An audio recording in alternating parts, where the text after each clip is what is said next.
Kayo po ba mga bossing ko ay isa sa mga nakakaranas na lagi na lamang po kayong walang pera or nasisimutan ng pera mga bossing? Gusto nyo po ba mga bossing ko na kayo po'y nabibili nyo lahat ang pangangailangan po ninyo at pagkatapos po'y nakakaipon pa kayo at hindi pa kayo nauubusan ng pera? Ako po ay may share sa inyo na isa sa mga pinakamainam, pinakamaganda na dapat ay meron po tayo ay ito po mga bossing. Proven na po ito mga bossing ha. Ano po ba ito? Ito po mga bossing ko, ang isa sa mga pinakamaganda, pinaka-the best na dapat ay meron po tayo sa ating pong pitaka mga bossing. Ako po mga bossing ko ay nakakuha nito nung kami po ay nagpunta sa dagat. Maswerte po ito mga bossing dahil ito po mga bossing ko ay may butas, mahiwaga po ito kasi ito po ay nagmula sa kalikasan. Ang butas po nito para tagusan ang malas at ito po ay para tuloy-tuloy ang pasok ng swerte. Ito po ay nagmula sa kalikasan at ito po mga bossing ko ay nagmula sa dagat. Ang dagat ay kasaganahan. Kapag meron kang ganito mga bossing, pwede mo siyang ikwintas or ilagay sa inyo pong bag or ilagay sa inyo pong pitaka. Ang dulot po nito ay napakaswerte lalo na tungkol sa kasaganahan at tagumpay sa buhay.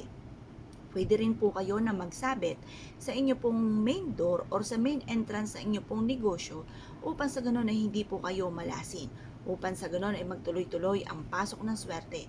At kayo po mga bossing ko ay makaranas ng walang hanggang swerte.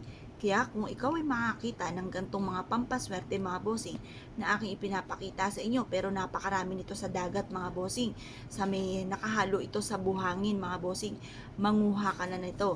Pwede kang mamigay ng ganito sa inyo pong kakilala, sa mga kaibigan, ng mga naniniwala ng mga pampaswerte. Or kung gusto ninyo, maglagay ka ng ganito sa harapan ng inyong tahanan or sa harapan ng inyo pong negosyo upang sa ganon magtuloy-tuloy ang pasok ng swerte. Upang sa ganon ay makamit ang lahat ng mga pinapangarap po ninyo. At upang sa ganon kayo po ay laging iadya kung saan lagi kayo suswertihin. Ibulong nyo mula sa inyo pong puso at i-mindset na kayo po ay magtatagumpay. Sabihin nyo sa pamamagitan po nito ay magiging matagumpay ka sa buhay. Lahat ng mga pangarap ninyo ay matutupad at lahat ng mga balakid at purwisyo sa buhay po ninyo ay mawawala na at hindi nyo na ito makakamtan pa. Ang lahat ng mga nanaisin ninyo ay mabilis ninyong makakamtan. Sabihin nyo na ang lahat ng nais ninyo na walang gamit na sana direct to the point. Mahiwaga ang bato na ito. Pero kung ito po ay wala kayo, hindi nyo masusubukan ang kahiwagaan po nito.